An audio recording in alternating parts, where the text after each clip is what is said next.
स्वागत है आप सभी का सुपर एग्जाम अड्डा में। उत्तर प्रदेश वैकेंसी जैसे जैसे पेपर नजदीक आ रहा है वैसे वैसे सब कुछ भूलता जा रहा है। सबसे अच्छी बात समझ लो कि जितना नजदीक आएगा लगेगा कि यार ये छूट गया, वो छूट गया, ये छूट गया। कुछ पकड़ने के पीछे मत भागो, जितना पढ़े हो उसी को पकड़ के बैठ जाओ। जितना पढ़ लिए हो उसी को पकड़ के बैठ जाओ। 20 दिन की टाइमिंग 10 घंटे से मल्टीप्लाई करो। 4 घंटे शाम को, 4 घंटे मॉर्निंग, 3 घंटे शाम को, 3 घंटे मॉर्निंग, 4 घंटे घूम फिर के दिन में। 10 घंटे प्रत्येक सब्जेक्ट को सेम वैल्यू। 1.5 घंटे हिंदी, 1.5 घंटे जीएस, 2 घंटे जीएस, बाकी 3-3 घंटे हिंदी रीजनिंग और मैथ। सबसे पहले हिंदी, ठीक, एक एक चीज डेली प्रैक्टिस, डेली बहुत ज्यादा। ऑनलाइन मॉक के चक्कर में मत पड़ो, नहीं तो जो पेट में हाल हुआ था वही हाल यूपीपी में होगा। किताब लो, मेहनत करो, ज्यादा से ज्यादा मेहनत करो। प्रैक्टिस से ही सिलेक्शन होगा। लगातार शॉर्ट नोट्स रखो, फार्मूले पे नोट्स पे आओ और आप मेहनत करते रहो 10 घंटे। ठीक, चलो शुरू करते हैं। रिवीजन एक्सप्रेस इतिहास का अभी तक अति संभावित, जो इसके पहले की वीडियोस थे वो सब प्रीवियस ईयर थे। अब अति संभावित प्रश्नों का इतिहास शुरू हो रहा है। इतिहास 2 पार्ट में पूरा खत्म कर देंगे। 200 क्वेश्चन अति महत्वपूर्ण जो आपके संबंधित क्वेश्चन एग्जाम में आपको देखने को मिल जाएंगे। चलिए चलते हैं अपने प्रश्न पे। पहला प्रश्न, सिंधु सभ्यता संबंधित है। सिंधु सभ्यता संबंधित है प्रागैतिहासिक काल से या प्रागैतिहासिक युग से, आद्य ऐतिहासिक युग से या ऐतिहासिक युग से या उत्तर ऐतिहासिक युग से। मेरे प्यारे भैया, आप सभी को मैं बहुत अगर प्यार से समझा दूं, एक बात को बहुत ध्यान से तुम समझो। प्राचीन भारत का पहला टॉपिक तुम इसको पढ़ते हो, सिंधु घाटी की सभ्यता पढ़ते हो। अब अगर हम तुमसे यहाँ पे बात करें प्राचीन भारत का इतिहास, प्राचीन भारत का इतिहास, प्राचीन भारत के इतिहास का जो तुम पहला टॉपिक पढ़ते हो भैया, वो टॉपिक तुम्हारा होता है पाषाण काल। क्या होता है? पाषाण काल। पाषाण काल के बाद जो तुम दूसरा टॉपिक पढ़ते हो, पाषाण काल के 4, पूरा पाषाण काल, मध्य पाषाण काल, नव पाषाण काल, ताम्र पाषाण काल, ये पूरा वर्ग तुम पढ़ लिए। इसके बाद तुम पढ़ते हो सिंधु घाटी सभ्यता, सिंधु घाटी सभ्यता। इसके बाद तुम तीसरा टॉपिक पढ़ते हो वैदिक युग, वैदिक युग। वैदिक युग के बाद तुम पढ़ते हो द्वितीय नगरीय क्रांति, द्वितीय नगरीय क्रांति। मैं बार बार कहता हूं कि जिस दिन तुमने सिलेबस याद कर लिया उस दिन सोच लेना कि आधा जीएस तैयार हो गया। पहला पाषाण काल, जहां पे बेटा पत्थर के साक्ष्य मिले लेकिन कुछ लिखित साक्ष्य नहीं मिला, कोई भी लिखित साक्ष्य कुछ नहीं मिला, वह क्या है? पाषाण काल इतिहास का वह समय जो पत्थरों के साथ व्यतीत हुआ है। दूसरा सिंधु घाटी सभ्यता, सिंधु घाटी सभ्यता में बेटा लिखित तो मिला लेकिन अभी तक पढ़ा नहीं जा सका, पढ़ा नहीं जा सका। और वैदिक युग, वैदिक युग में लिखावट, जितने भी वैदिक साहित्य हैं वो वैदिक उस काल में नहीं लिखे गए। कब लिखे गए हैं? बाद में लिखे गए हैं। क्यों? क्योंकि उस समय श्रुत थी। वेद कैसे थे? श्रुत थे, एक लोगों से दूसरे लोग तो याद करा कर ट्रांसफर किया गया था। तो ये टॉपिक सिंधु घाटी सभ्यता और वैदिक युग इतिहास में किस में आता है? इतिहास का वह भाग जो लिखा तो गया है लेकिन अभी तक पढ़ा नहीं जा सका है, उसे हम आद्य ऐतिहासिक काल कहते हैं। तो हम किस में रखेंगे? आद्य ऐतिहासिक काल में रखेंगे। तो अब तुम बताओ सिंधु घाटी को किस में रखोगे? ऐतिहासिक। भारत का पहला ऐतिहासिक टॉपिक शुरू होगा। ऐतिहासिक वह टॉपिक होगा जिसके तीनों साक्ष्य प्राप्त हो, लिखित, पुरातात्विक और राजाओं के साक्ष्य भी मिले, अवशेष भी मिले। तो यहाँ पे क्या होगा? जो अवशेष, राजवंशों के अवशेष, लिखित साक्ष्य मिला, धात्विक साक्ष्य मिला, अधात्विक साक्ष्य मिला, औपनिक लिखत मिला। जैसे क्या? जैसे पूछे तुमसे कहते अभिलेख, गुफा अभिलेख, स्तंभाभिलेख, शिलालेख। ठीक, तो यहाँ पे ऐतिहासिक पूछेगा तो सबसे पहला ऐतिहासिक भारत का वंश है मौर्य वंश। भारत का सबसे पहला ऐतिहासिक का इतिहास कहाँ से शुरू होगा? मौर्य वंश से शुरू होगा। और सिंधु घाटी कैसा है भैया? सिंधु घाटी है आद्य ऐतिहासिक युग, आद्य ऐतिहासिक काल। अगला है कौन सी सभ्यता सिंधु घाटी की सभ्यता के समकालीन मानी जाती है? एशिया की कौन सी सभ्यता सिंधु घाटी के समकालीन मानी जाती है? माया सभ्यता, मेसोपोटामिया की सभ्यता, चीन की सभ्यता या बेबीलोन की सभ्यता। तो बेटा 3 सभ्यताएं समकालीन थी, तीनों एशिया की थी, तीनों लगभग एक सीधी रेखा में थी। जब तुम ईरान और इराक और ईरान में जाओगे तो यहाँ पे एक नदी थी दजला फरात, दजला और फरात। दजला और फरात नदी के पास एक सभ्यता का उद्भव हुआ जिसका नाम था मेसोपोटामिया की सभ्यता। मेसोपोटामिया की सभ्यता विश्व की सबसे बड़ी क्षेत्रफल वाली सभ्यता थी मेरे भैया। कौन सी? मेसोपोटामिया की सभ्यता विश्व की सबसे बड़ी सभ्यता थी। कौन सभ्यता थी? सबसे बड़ी सभ्यता थी।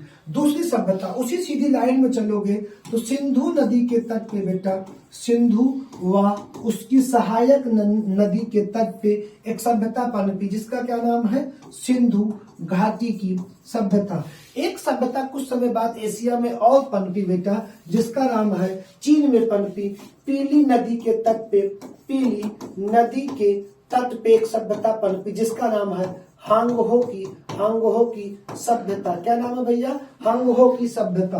तो यहाँ पे तुमको क्या बताना है? मेसोपोटामिया की सभ्यता, मेसोपोटामिया की सभ्यता। सिंधु घाटी की सभ्यता सिंधु और उसके सहायक नदियों के आसपास पनपी, लेकिन मेसोपोटामिया की सभ्यता दजला और फरात ईरान इराक के मध्य में पनपी। कहाँ पे? दजला और फरात।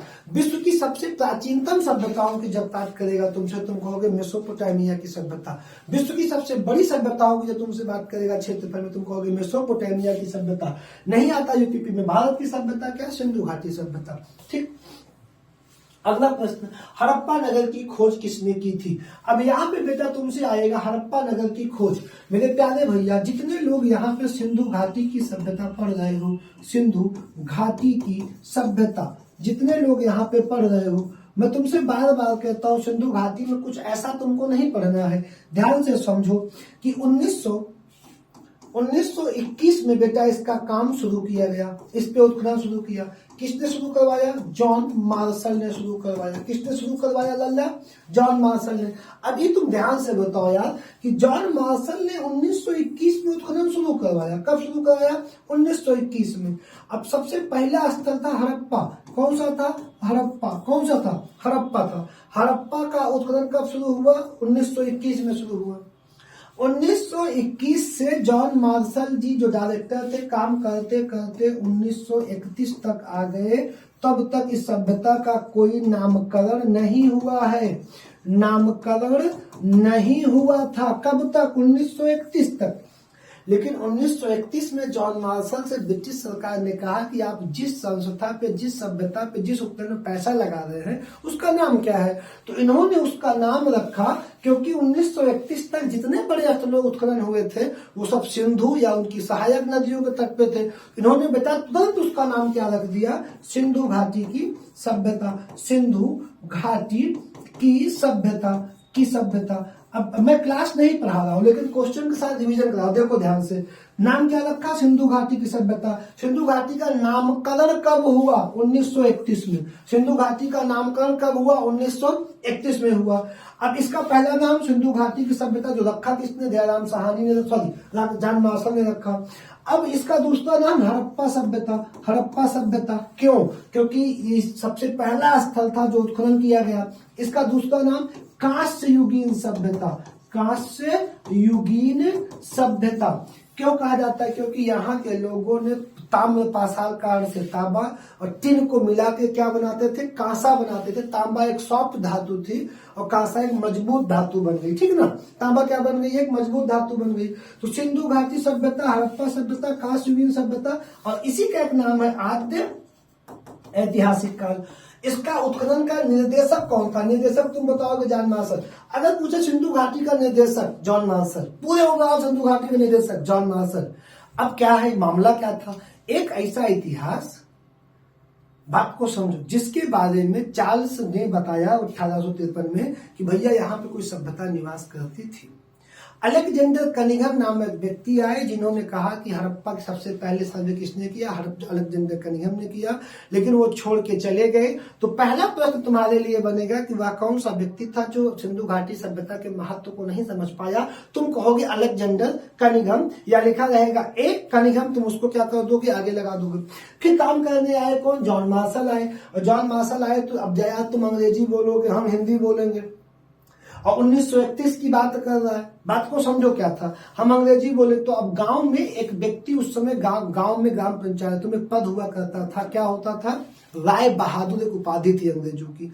तो राय बहादुर कौन देहात का प्रधान है। तुम किसी गांव में जाओगे ठेका काम करने, किससे मिलोगे, प्रधान से मिलोगे, ब्लॉक प्रमुख से मिलोगे, डीएम से मिलोगे, कोई अधिकारी हो तो ठेकेदार से मिलोगे, विधायक से मिलोगे। अब दयाराम साहनी क्या थे, राय बहादुर थे। तो जॉन मार्शल का सेटअप किससे होगा, दयाराम साहनी से होगा।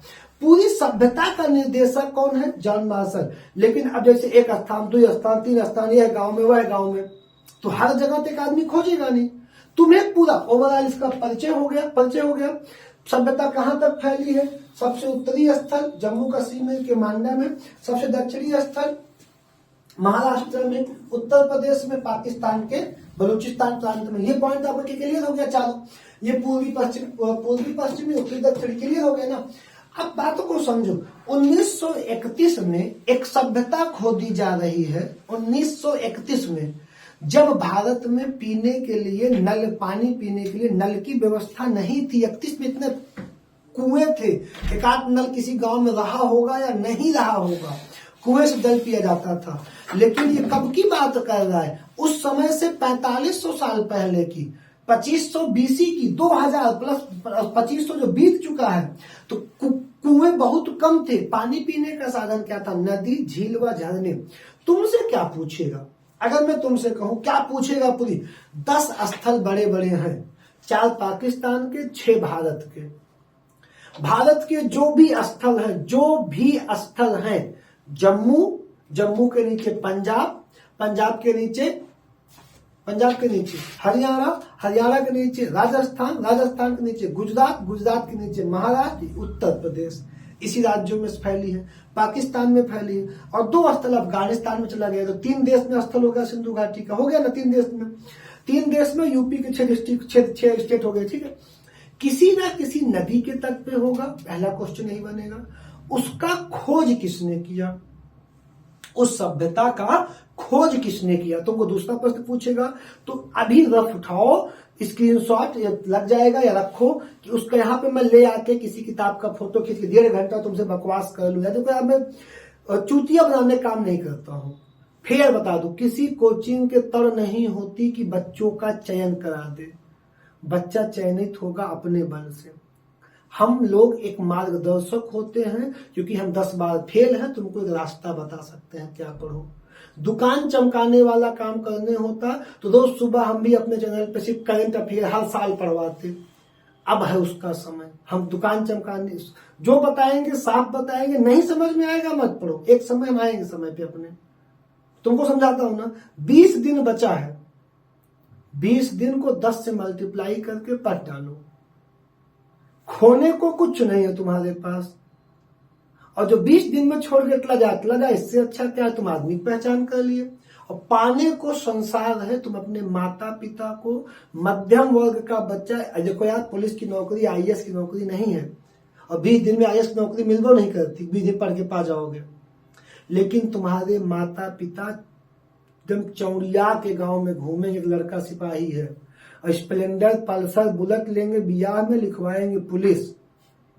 उसी सपने के लिए 20 दिन लगा दो जिंदगी की जान, बात समझे। और 10 घंटे पढ़ो, 6 घंटे सो, मरोगे नहीं, और मर जाओगे इसी बहाने, कल्याण हो जाएगा कि भैया पढ़ते पढ़ते मर गए, शहीद हो गए पढ़ते पढ़ते, वो तो निश्चित जो होना हो। इसीलिए कह रहा हूं 10 स्थल हैं, 10-12 स्थल। पहला टॉपिक, किस नदी के किनारे है, क्वेश्चन यही बनेगा, भैया हड़प्पा, मोहनजोदड़ो, चंद्रगढ़, फलाना, राखीगढ़, ठीक है।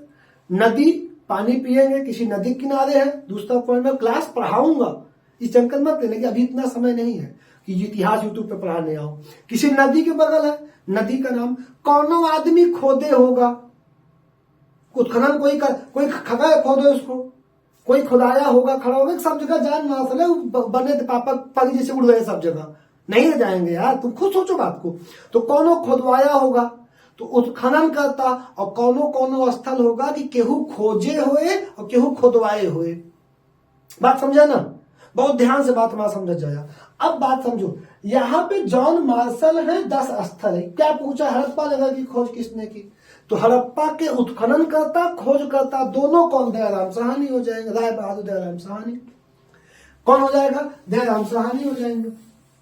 अब इसी के साथ लगे हाथ तुम कमेंट में देख लो कि रविंदर बिष्ट कहां खोजे हैं, एजी मजूमदार कहां खोजे हैं।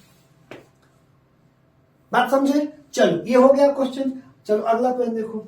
अगला प्रश्न है, निम्नलिखित में से किसकी खेती हड़प्पा वासी करते थे? अब ये खेती की बात पूछा है कि किसकी खेती करते थे, और यहाँ पे गेहूं दिया है, दूसरा कपास दिया है, तीसरा जौ दिया है। तो अगर तुमसे पहले प्राचीनतम खोजों के अनुसार, पुरानी खोजों के अनुसार कहा जाता है कि मनुष्य के द्वारा प्रयोग की गई पहली फसल जौ थी, जिसे यौ कहा गया है। दूसरी फसल गेहूं थी जो प्रयोग की गई है। गेहूं का खोज हुआ है इराक ईरान में, और जौ का हुआ है सिंधु घाटी में, मेहरगढ़ में।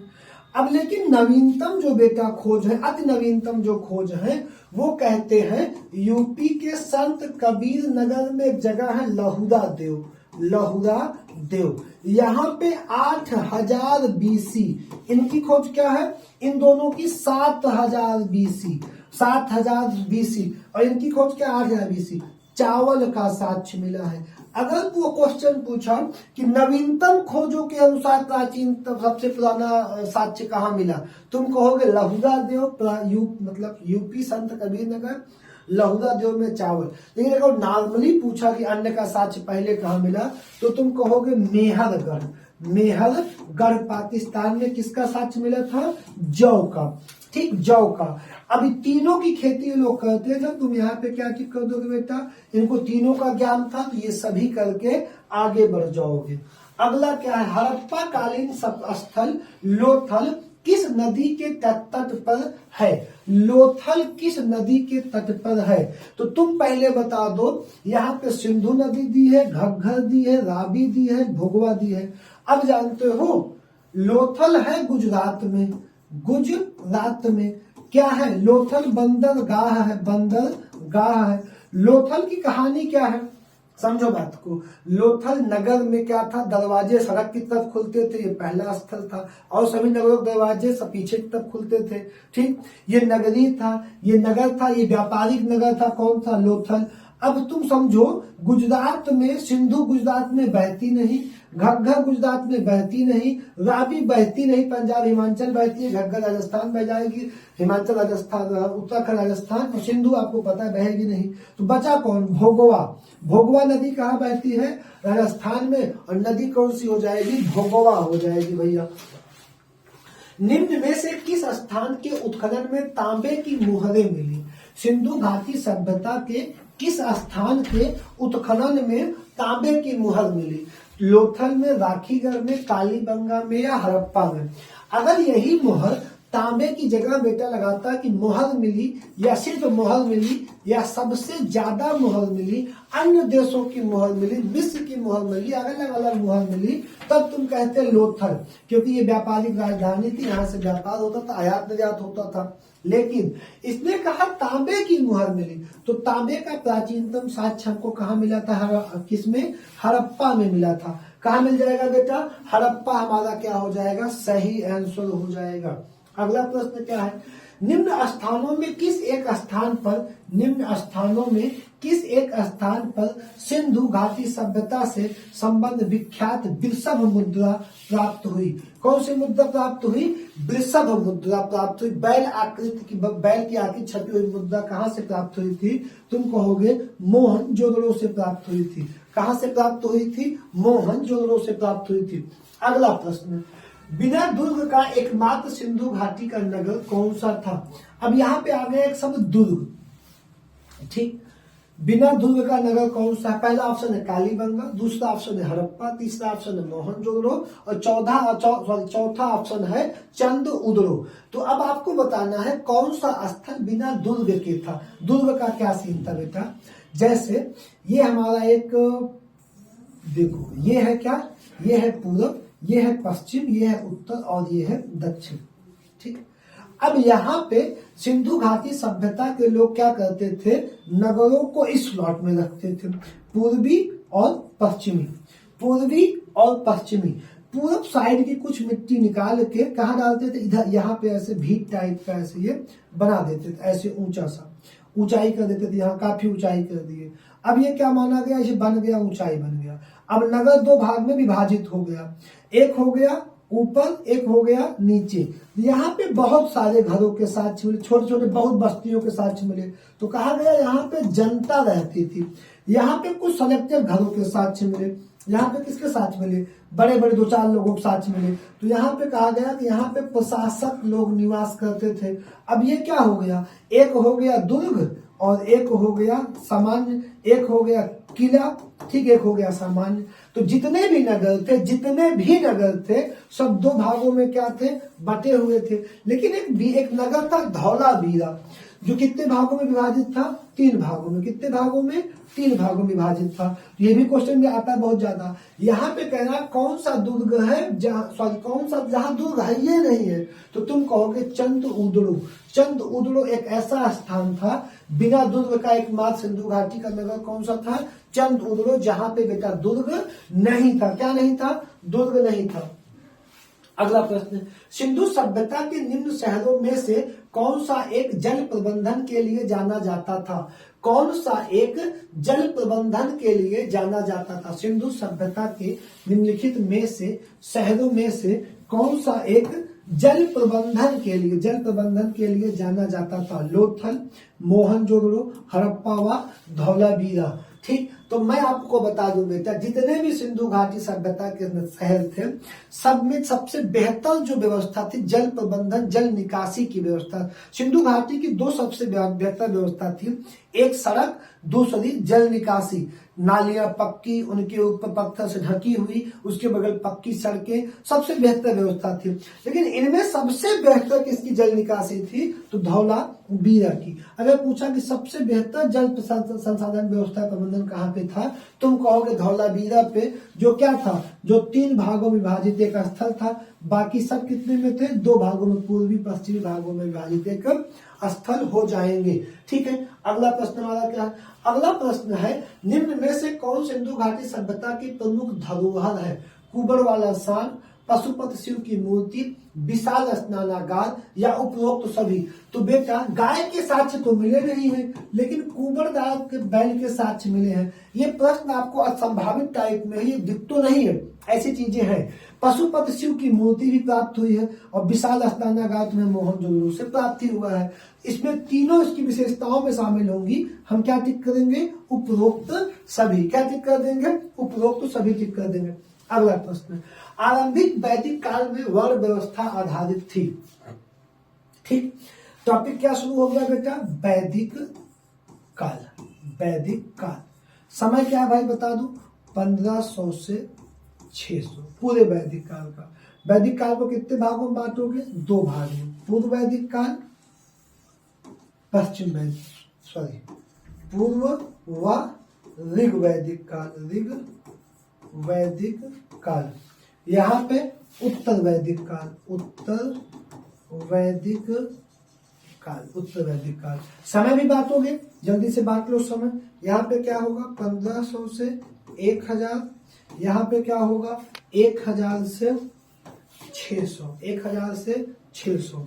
अब यहाँ पे सिर्फ एक साहित्य था, ऋग्वेद, सिर्फ एक साहित्य था ऋग्वेद। कहाँ पे एक साहित्य था, सिर्फ यहाँ पे एक साहित्य था ऋग्वेद। ये 500 साल सिर्फ एक वेद से जाना गया, ऋग्वेद से जाना गया। इसके बाद जब उत्तर वैदिक काल आया तो इसी ऋग्वेद के 3 और वेद बाद में आए, सामवेद, ठीक, यजुर्वेद और अथर्ववेद, ये तीनों वेद आ गए। फिर इन्हीं तीनों के यहाँ पे आपको ऋग्वेद आ गया, ठीक, इन्हीं के ब्राह्मण ग्रंथ आए, इन्हीं के आरण्यक आए, इन्हीं सबके क्या आए, उपनिषद आए। ये सबके आए, सबके, इनके सबके ब्राह्मण, सबके अपने। इसी समय में बेटा 800 से 600 के काल को ब्राह्मण काल कहा जाता है। क्या कहा जाता है? ब्राह्मण काल। ये बहुत इतिहास का गोल्डन पीरियड था, ये बहुत गोल्डन पीरियड था। आज वैदिक काल को किसने बसाया था? आर्य ने। आर्य कहाँ से आए थे? मध्य एशिया से आए थे। 2-3 क्लियर। आर्य कहाँ से आए थे? मध्य एशिया से आए थे। किसने बसाया था? आर्य। आर्य का अर्थ क्या होता है? श्रेष्ठ होता है। आर्य का श्रेष्ठ होता है। ठीक। ये लोग क्या थे? चरवाहे थे। ये क्या थे? चारागाह की खोज में भारत आए थे। ये कहाँ बसे थे? सप्त सैंधव प्रदेश में। सप्त सैंधव प्रदेश में बसे थे। सप्त सैंधव प्रदेश में बसे थे। वैदिक काल की प्रमुख नदी कौन सी है? सरस्वती, जिसको क्या कहा गया? नदियों की माता है, नदीतमा कहा गया था। यहां तक बात क्लियर होगी। अब प्रश्न है कि वर्ण व्यवस्था। बेटा वैदिक काल के ऋग्वेद के 10वें मंडल में पहले आया वर्ण व्यवस्था। ठीक। कैसी थी? जब आरंभ हुआ वैदिक काल, जब पूर्व वैदिक काल था, प्रश्न में अब आ जाऊं। देखो, जब पूर्व वैदिक काल था तो वर्ण व्यवस्था थी कर्म आधारित। कर्म आधारित कोई व्यवस्था है? व्यवसाय पर, शिक्षा पे, जन्म पे और प्रतिभा पे। लेकिन कैसी व्यवस्था थी बेटा? कर्म आधारित। कर्म का मतलब, मैं क्षत्रिय हूं, मेरा बेटा पैदा हुआ, उसे लोहे में इंटरेस्ट था, उसका व्यवसाय लोहा बनाया, लोहार हो गया। मैं लोहार हूं, मेरा बेटा आगे चल के तीनों वेद याद कर लिया, ब्राह्मण बन गया। ठीक। मेरी बॉडी बहुत अच्छी है, मैं नगर की सुरक्षा करूंगा, मैं शूद्र हूं, मेरे बेटे की बॉडी बहुत अच्छी, बहुत मजबूत है, वो क्षत्रिय बन गया। तुम्हारा जैसे कर्म है, तुम्हारी वैसी जाति होगी। एज ए व्यवसाय पे क्या आधारित हुई? जात। लेकिन उत्तर वैदिक काल जब आया तो ये इतिहास का सबसे आप इसे गंदा पीरियड बोल सकते हैं। यहाँ पे वर्ण व्यवस्था आ गई, जाति व्यवस्था लागू हो गई। ऋग्वेद के 10वें मंडल के पुरुष युग में जाति व्यवस्था आ गई। चारों वेद, चारों जातियां आ गई थी, चारों वर्ण आ गए। अब यहाँ पे जन्म आधारित हो गया उत्तर वैदिक काल में। जो जिसके घर पैदा होगा उसकी वही जाति बन गई। तो यहाँ पे तुमको उत्तर देना है व्यवसाय आधारित या कर्म आधारित। और बाद में या प्रतिभा तो नहीं होगा यहाँ पे। ठीक। व्यवसाय या कर्म आधारित, और बाद में उत्तर वैदिक काल में जन्म आधारित हो जाएगी बेटा। अगला प्रश्न वाला कौन सा है? निम्न में से कौन सा वेद कर्म कांड प्रधान है? कितने वेद तुमको दिए गए हैं? 4। चारों वेद। ठीक। ऋग्वेद में बेटा देवताओं की स्तुति करोगे। क्या करोगे? देवताओं की स्तुति करोगे, मतलब पूजा पाठ करोगे। किस वेद में पूजा पाठ करोगे? ऋग्वेद में पूजा पाठ करोगे। यजुर्वेद यज्ञ से संबंधित है। यज्ञ से संबंधित है। जो हमारा तुम्हारा जीवन होगा, पैदा हो, हिंदू धर्म में पैदा होने से लेके मरने तक यज्ञ या अज्ञात होती है बेटा। तो कर्म कांड यही है ना, जन्म से लेके मृत्यु तक जो होगे, पैदा होने के पहले से लेके मर जाने तक जो आपका 13वीं होगा, 13वीं के बाद जो होगा, सारे 16 संस्कार जो कर्म होंगे, वही क्या कहलाएगा? यजुर्वेद क्या है? कर्म कांडीय वेद है। किससे संबंधित है? यज्ञ से। सामवेद बेटा संगीत का जनक। किसका जनक है? संगीत का जनक है। कौन सा वेद? सामवेद। अथर्ववेद में देखो, देवता की स्तुति कर लो, पूजा पाठ कर लो, फिर नाच गा लो, गाना वाना गा लो। जब किसी से तुम्हारी बीमारी नहीं ठीक होगी तो क्या कर लो? आ जाओ, भूत प्रेत, जादू टोना, आयुर्वेदिक औषधि। आयुर्वेदिक औषध सबसे ज्यादा किसमें है? आयुर्वेदिक औषध अथर्ववेद में। तो यहाँ पे क्या है? निम्नलिखित में से कौन सा वेद कर्मकांडी है? तो बिना पूछे तुम इसका क्या करो? जवाब दे दो। Option B Yajurveda. Option B Yajurveda. क्या दे दोगे? ऑप्शन बी यजुर्वेद पे आ जाओ। इसी को तुम टिक करके आगे बढ़ते चले जाओ। अगला प्रश्न हमारा क्या है? किस वेद को भारतीय संगीत का मूल कहा जाता है? अभी 1 मिनट पहले बताए थे, संगीत सामवेद को। संगीत का जनक, संगीत का मूल, संगीत किससे संबंधित है? सामवेद से संबंधित हो जाएगा बेटा। अगला प्रश्न हमारा कौन सा है? किस वेद में सभा और समिति को प्रजापति की 2 पुत्रियां कहा गया है? सभा और समिति को प्रजापति की 2 पुत्रियां कहा गया है। ठीक। इसमें ऐसा कोई गचकच नहीं होगा। अथर्ववेद में बेटा तुम आ जाओ। अथर्ववेद में सभा और समिति को क्या कहा गया? प्रजापति की 2 पुत्रियां कहा गया है। अगला प्रश्न क्या है? सर्वाधिक प्राचीन पुराण कौन सा है? ठीक। पुराण किस शैली में लिखा गया है? भविष्यति शैली में, भविष्यति शैली में लिखा गया है। किसने लिखा है? लोमहर्ष, लोमहर्ष व उनके पुत्र उग्रश्रवा ने, उग्रश्रवा ने लिखा है। लोमहर्ष व उनके पुत्र उग्रश्रवा ने लिखा है। पुराणों की संख्या कितनी है? 18 पुराण है। सबसे प्राचीन है मत्स्य और सबसे अंतिम है स्कंद। सबसे प्राचीन पुराण है मत्स्य पुराण, सबसे अंतिम पुराण है स्कंद पुराण। पुराणों की संख्या कितनी है? 18। किसने लिखा है? लोमहर्ष व उनके पुत्र उग्रश्रवा ने लिखा है। सबसे प्राचीन पुराण बेटा कौन सा है? मत्स्य पुराण है। कौन सा है? मत्स्य। और सबसे नवीन पुराण कौन सा होगा? स्कंद पुराण होगा। कौन सा होगा? स्कंद पुराण होगा। बौद्ध और जैन ग्रंथों में छठी ईस्वी पूर्व की कितनी महाजनपदों का उल्लेख मिलता है? ठीक, बौद्ध जनपद की, बौद्ध धर्म की किताब है अंगुत्तर निकाय, अंगुत्तर निकाय। और दूसरा जैन की एक किताब है भगवती सूत्र। इन दोनों से यह जानकारी प्राप्त होती है कि 6ठी शताब्दी ईसा पूर्व में उत्तर वैदिक काल के पतन के बाद भारत में महाजनपदों का उदय हो चुका था और उस समय जनपदों की संख्या थी 16। कितने जनपद थे? 16 महाजनपद थे और जनपदों की संख्या कितनी थी? 16। आगे बढ़ेंगे। अगला प्रश्न, अंग महाजनपद की राजधानी। अब मेरे भैया एक बात फिर सुन लो, अभी जाओ, अभी तुमको क्या है क्लास में पढ़ाया भी हूं, जितने जनपद हैं, ठीक, ऐसा कोई एग्जाम नहीं होता जहां राजधानी ना पूछे। 16 जनपद और उनकी राजधानी। और इन 16 जनपद में 8 जनपद यूपी में स्थित हैं। इन 8 की राजधानी और वर्तमान में वहां कौन सा जिला है? कौन सा जिला है? एक बार नोट्स उठाओ, लिखवाया हूं, देख के आगे बढ़ो। अंग पूछा है पूर्वी बिहार, एकदम बिहार और बंगाल की थोड़ी सी सीमा जो लगा लोगे, पूर्वी बिहार कर लो।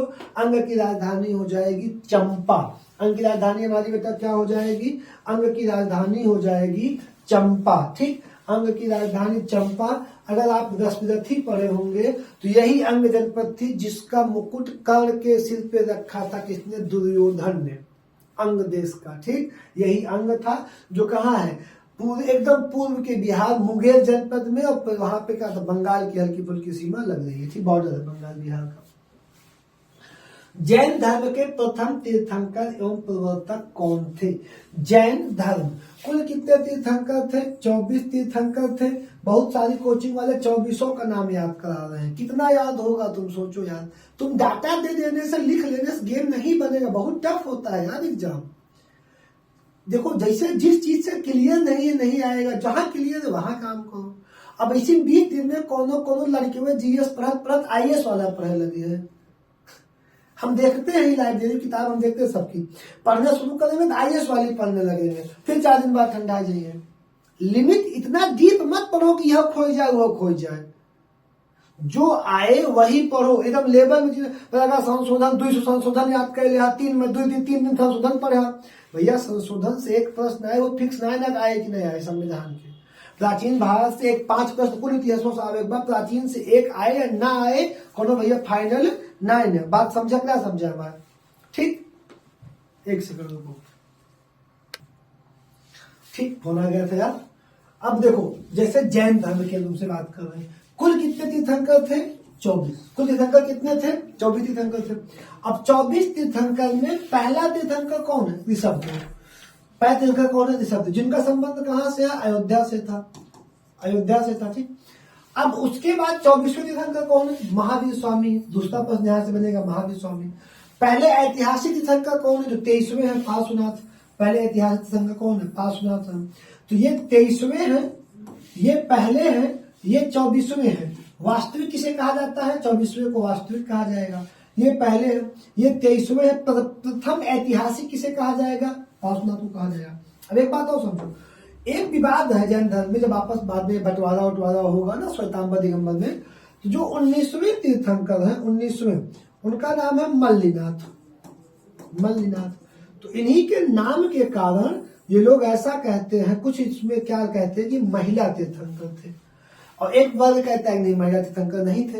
तो आपको इससे नहीं मतलब थे या नहीं थे। अगर पूछता है कि निम्नलिखित विकल्पों में जाया जैन धर्म के इसमें क्यों कौन महिला तीर्थंकर था, ठीक, तो आपको बताना पड़ेगा। अब दूसरी चीज तीर्थंकर में क्या पढ़नी है। तीर्थंकर में हर तीर्थंकर का अपना निशान था, कुछ निशान था। जैसे महावीर स्वामी का निशान सिंह है, ठीक, इनका निशान फण है, सांप का फण है। अब ऐसे आपको जब पढ़ना है कि इनका निशान कलश है कुछ, तो एक बार रिवीजन के समय एक बार देखो, दोबारा 20 बार नहीं देखना है, बार यही कह रहा हूं तुमसे, ठीक। तो अब इसको देख लो, यहाँ पर उत्तर क्या हो जाएगा, ऋषभदेव हो जाएगा। हम यहाँ से क्या करेंगे, आगे बढ़ चलेंगे, ठीक। अगला प्रश्न क्या है, देखो महावीर स्वामी ने अपने उपदेश किस भाषा में दिए। महावीर स्वामी अपने उपदेश किस भाषा में दिए। बेटा जो महावीर स्वामी के उपदेश हैं वो सारे के सारे उपदेश, लगभग ज्यादातर, सारे नहीं, प्राकृत में है, और गौतम बुद्ध के उपदेश पाली में है।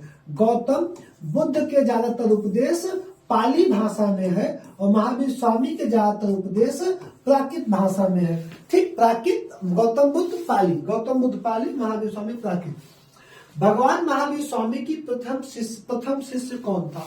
अब आपको पता है कि 30 वर्ष की आयु में अपने बड़े भाई नंदवर्धन से आज्ञा लेके अपने दामाद जमाली से विवाद, सैद्धांतिक मतभेद या विवाद होने के, मतभेद बेहतर रहेगा, मतभेद होने के कारण ये वैराग्य ले लिए, और इन्होंने जैसे इनको कैवल्य की प्राप्ति हुई 42 साल की उम्र में, तुरंत इनका पहला शिष्य कौन बना, इनका दामाद जमाली बना। कौन बना बेटा, इनका दामाद जमाली बन जाएगा, ठीक। अगला प्रश्न हमारा क्या है, जैन धर्म की पहली संगीति कहाँ हुई थी। अब आपको बता दें, जैन धर्म में संगीति का मतलब, जैसे महावीर स्वामी समाप्त हो गए, इनकी डेथ हो गई, गौतम बुद्ध की डेथ हो गई, अब धर्म को आगे कौन बढ़ाएगा। बाबला समझो तो ध्यान, संगीति होती क्या थी। जैसे आज पैसा ज्यादा होता है, हर धर्म में पैसा ज्यादा है, तो हर साल में एक बार उस धर्म का राधा स्वामी होगा, जय सत्संग, जय गुरुदेव, कोई भी, मैं नाम व्यक्तिगत नहीं कर रहा हूँ किसी को, सब एक साल में अपना समागम करेंगे। गुरु पूर्णिमा पर कोई दिन होगा, पूरे भारत, पूरे विश्व के उनको धर्म को मानने वाले आएंगे, समागम होगा, उनका समागम कहा जाता। उस समय क्या थी, संगीति थी। अब महावीर स्वामी की डेथ हो गई, गौतम बुद्ध की डेथ हो गई, इनके मरने के बाद जो इनके अनुयायी है वो इकट्ठा होते थे, पूरे भारत के जहां जिस जो अनुयायी है उनके रूल बनते थे कि अब किस मार्ग पे जैन धर्म चलेगा या किस मार्ग पे बौद्ध धर्म चलेगा। इसे क्या कहा जाता, संगीति कहा जाता था। संगीति में दिक्कत क्या थी, जो बौद्धों की संगीतियां थी वो 100 साल के डिफरेंस पर स्टार्ट हुई, बाद में अशोक करवाया, ठीक है, आगे बढ़ी।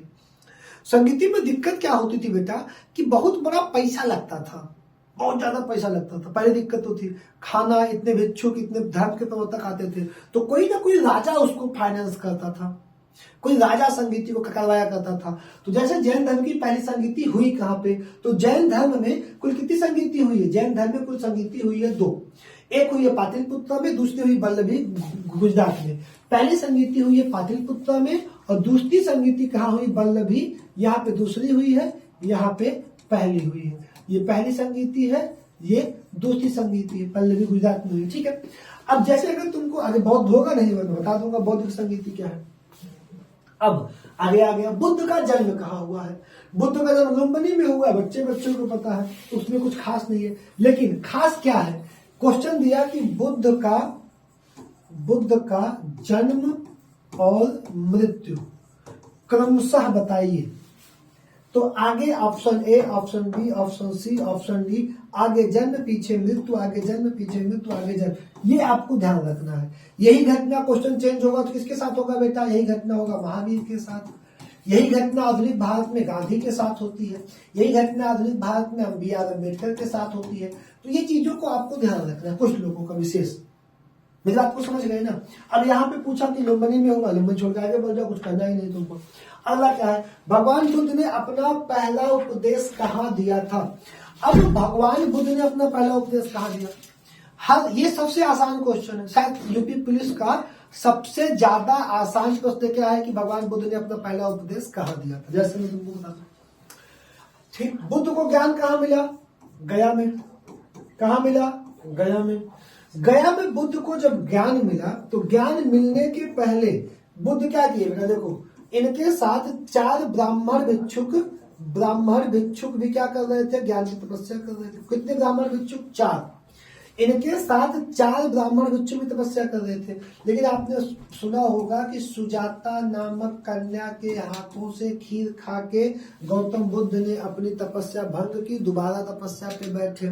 अभी 4 लोग इनसे नाराज हो गए कि जो गया में बैठे थे ना, ये 4 लोग नाराज हो गए, यार तुम तो कन्या कहाँ से खा रही है। तो ये 4 भाग के चले आए कहाँ, सारनाथ। कहाँ चले आए, वाराणसी के बगल सारनाथ है ना, सारनाथ। यहीं पे मृग दाव, डियर पार्क, हिरन यहाँ रहते थे, जैसे मृग दाव या डियर पार्क कहा जाता था। ये 4 कहाँ चले आए, मृग दाव चले आए। अब यहाँ पे गौतम बुद्ध को 7वें सप्ताह, ठीक कितने 49वें दिन, खीर खाने के 49वें दिन ज्ञान मिल गया। अब ज्ञान मिल गया तो तुम किसको बताओगे कि ज्ञान मिल गया, जो तुम्हारा कंपटीटर होगा या जो तुमको जानता होगा भैया वो नौकरी पा गए हैं। सबसे पहले तुम पापा को मम्मी को बताने के बाद गांव में बताओगे कि तुम्हारे पास संताप कर रहे हैं, नौकरी पा गए, टेंशन नहीं लो, हम लायक हैं, फोन करके बताओगे ना। तो वही समझो, अब इनको ज्ञान मिल गया, कि बताएंगे किसको भैया को ज्ञान मिल गया, कहाँ जाएंगे, ये चले जाएंगे, निकलेंगे ऐसे धीरे धीरे कहाँ, सारनाथ। लेकिन रास्ता में जा रहे भाई, भगवान आदमी है, तपस्वी आदमी थे, यहीं पर 2 आदमी लकड़ियों की तोड़ रहे होंगे, तपस्सु मल्ली हो गया, कहाँ जा रहे हो तुम, आओ हमारे शिष्य बन जाओ। तो बुद्ध का पहला शिष्य कौन बना, 2 शुद्ध बन जा रहे, तपस्सु और मल्ली बने। कौन बना, तपस्सु और मल्ली इनके पहले शिष्य बने। और इन दोनों को लिए कहाँ चले गए, सारनाथ। तो 4 लोग यहाँ पहले से थे, 2 लोग ये हो गए। भैया बात को एकदम ध्यान समझो, हो गए कितना लोग, 6 लोग। कितना हो गए, 6 हो गए। अब यहीं पे सारनाथ में इन्होंने अपना पहला उपदेश दिया, जिसे धर्म चक्र परिवर्तन कहा जाता है। क्या कहा जाता है बेटा, धर्म चक्र परिवर्तन कहा जाता है। अगला प्रश्न, बौद्ध संगीतियों के 4 आयोजकों का सही क्रम क्या है। 4 आयोजक, कुछ नहीं याद करना है, जैसे एक लाइन खटाक दिमाग में रखो, अक रा वै पाक मा सा मूर पिटक विभाजन। 4 संगीति खत्म। 483, 383, 251, 0 पहली शताब्दी खत्म संगीति। अब क्या पूछा है, आयोजकों का नाम। पहला संगीति कौन करवाया, अजात शत्रु। या ट्रक का तो दीपोत्तर मारो, इतना यूपी पुलिस में क्या दिमाग लगाना। पहले अजात शत्रु करवाए, अजात शत्रु अशोक कनिष्क। कहाँ करवाए तो राजगिरी, वैशाली, पाटलिपुत्र, कश्मीर। अध्यक्ष कौन था, मसामो, साबकमीर, मोगलीपुत्र, वसुमित्र। परिणाम क्या हुआ, 2 पिटक आया, विभाजन हुआ हीनयान स्त्रीवाद महासांगिक में। फिर पिटक आया, फिर तीसरा क्या, विभाजन हो गया अंतिम हीनयान महायान में। स्त्रीवाद, यहाँ पे स्त्रीवाद और महासांगिक, फाइनली महासांगिक बन गया, महावाद स्त्रीवाद बन गया, हीनयान खत्म हो गया। आगे बढ़े चलो। हर्यक वंश के संस्थापक कौन थे बेटा, 16 जनपद था। अभी थोड़ी देर पहले तुम्हारी बात हुई थी, 16 महाजनपद था। कितने महाजनपद थे, 16। अब 16 के 16 महाजनपद में बहुत ध्यान से मेरी बात को तुम समझो। क्या समझोगे, ये जो 16 जनपद थे, इसमें एक जनपद था मगध। क्या था, मगध वही पाटलिपुत्र का। कहाँ का जनपद था, पाटलिपुत्र। अब जानते हो जितने राजा पाप किए रहे होंगे मगध में, हर्यक, अजात शत्रु, पितहंता वंश, अशोक, कलिंग को साफ कर दिए, कश्मीर को साफ कर दिए, अशोक, चंद्रगुप्त मौर्य, यहां से लेके अफगानिस्तान तक, ऊपर पहाड़ी, नीचे जितना दिख रहा है जमीन, सब भारत की सीमा। वही पाप भोग रहा है बिहार। देख रहे हो आज तक विकास नहीं हुआ, अशिक्षा है। 1 लाख रुपया अगर तुम मास्टरी में वेतन पा गए ना, उधर तो पूर्वी बिहार में खर्चे नहीं कर पाओगे महीना। 8 बजे के बाद आधी बिहार की बाजारें बंद हो जाती है, तुम घूमने निकलोगे तो। बिहार है भैया वो। देख रहे हो ना, हर साल मुख्यमंत्री बदल जाते हैं।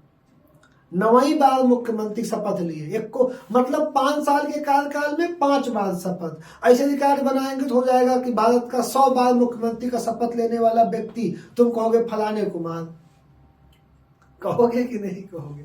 भाई भारतीय राजनीति है, इससे गिरा सर कोई, इससे गिरा अगर कोई ढूंढोगे, जो पियक्कर जो गोमती पुल पे जाते हो ना, जो देखो कभी कभी पीक लेते रहते हैं, उनसे उठे हैं वो। उनका एक धर्म तो है कि पीक लेट जाएंगे, रोड पे किसी को डिस्टर्ब नहीं करेंगे। लेकिन राजनीति में कोनो धर्म नहीं है भैया, इतनी नीच राजनीति है। देख लीजिए कि ना कोई वादा, ना कोई विकास, ना कोई काम, उनकी राजनीति चलनी चाहिए। हमको आपसे क्या मतलब? जैसे वो राजनीति चमकाते हैं, लेकिन भारत की जनता को तो काम ही नहीं करती भैया। ठीक, भारत की जनता क्या करती है? कोई काम ही नहीं करना चाहती। आओ प्रश्न पे छोड़ो। ठीक, 16 महाजनपद। अब यहाँ पे मगध पे बेटा 3 वंशों ने शासन किया। पहला वंश कौन सा है? हर्यक। पहला वंश कौन सा है? हर्यक। दूसरा वंश कौन सा है? शिशुनाग। और तीसरा वंश कौन सा है? नंद। तीसरा वंश कौन सा है? नंद। अगर तुमसे मगध साम्राज्य का संस्थापक पूछेगा, पूरे मगध का, तो जो हर्यक का पहला राजा होगा वही मगध का संस्थापक होगा। हर्यक का पहला राजा मगध का संस्थापक होगा, और मगध का अंतिम राजा, नंद का जो अंतिम राजा होगा वो होगा, पहली चीज। लेकिन अगर इसके अंदर तुमसे पूछेगा मगध साम्राज्य में कितने वंशों शासन किया, तो हर्यक, शिशुनाग, नंद, और इनके तीनों के अपने अपने संस्थापक होंगे। हर्यक के इसके अंतिम राजा को ये मार के यहाँ एक नया वंश बनाएंगे, इसके अंतिम राजा को ये मार के नया वंश बनाएंगे। तो यहाँ पे तुमको क्या बताना है? बिंबिसार। हर्यक का संस्थापक बिंबिसार। बिंबिसार बेटा हर्यक का संस्थापक होने के साथ साथ मगध का भी संस्थापक होगा, और महापद्म नंद का अंतिम शासक होने के साथ साथ मगध का भी अंतिम शासक हो जाएगा। ठीक, अगला प्रश्न क्या है? पाटलिपुत्र की स्थापना किस शासक ने की थी? बेटा जब क्या कौन सा वंश बाबू? हर्यक। हर्यक वंश जो है, हर्यक वंश का पहला राजा बिंबिसार, दूसरा अजातशत्रु, तीसरा उदयन। उदयन ने क्या बसाया था? उदयन या उदयभद्र। उदयभद्र ने क्या बसाया था? पाटलिपुत्र को बसाया था। किसने बसाया था? उदयन या उदयभद्र ने पाटलिपुत्र को बसाया था। ठीक, अगला प्रश्न हमारा कौन सा? अगला प्रश्न बेटा हमारा कि निम्न में से कौन सिकंदर का समकालीन था? तो सिकंदर का आक्रमण किसके समय में हुआ था? जब मगध की गद्दी पे महापद्म नंद बैठा था। ये स्टोरी बहुत लंबा वीडियो हो रहा है, बहुत ज्यादा कहानियों पे नहीं चलूंगा, तो अब फास्ट चलना है आप। लेकिन इसकी कहानी जरूर सुने होंगे कि जब सिकंदर का राजा आम्भी और पोरस पे आक्रमण हुआ, तो उस समय तक्षशिला में आचार्य कौन था? चाणक्य आचार्य थे। और चाणक्य आए थे किसके पास? महापद्म नंद के पास, कि आप चलो ज्यादा भारत की आन बान शान पे हमला होगा। तो यहाँ पे महापद्म नंद ने चाणक्य को अपमानित करके मार के भगा दिया।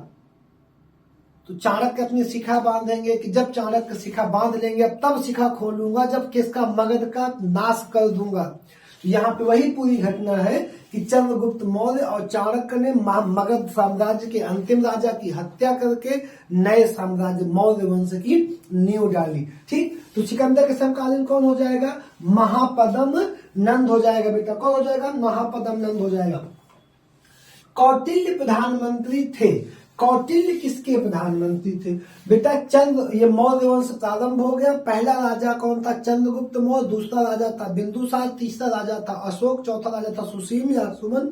ठीक, अब यहाँ पे चंद्रगुप्त विक्रमादित्य दिया है बेटा। विक्रमादित्य जो पहली उपाधि है वो है गुप्त वंश के राजा की, गलत हो गया। यहाँ पे चंद्रगुप्त मौर्य का नाम दिया है, अशोक का नाम दिया है।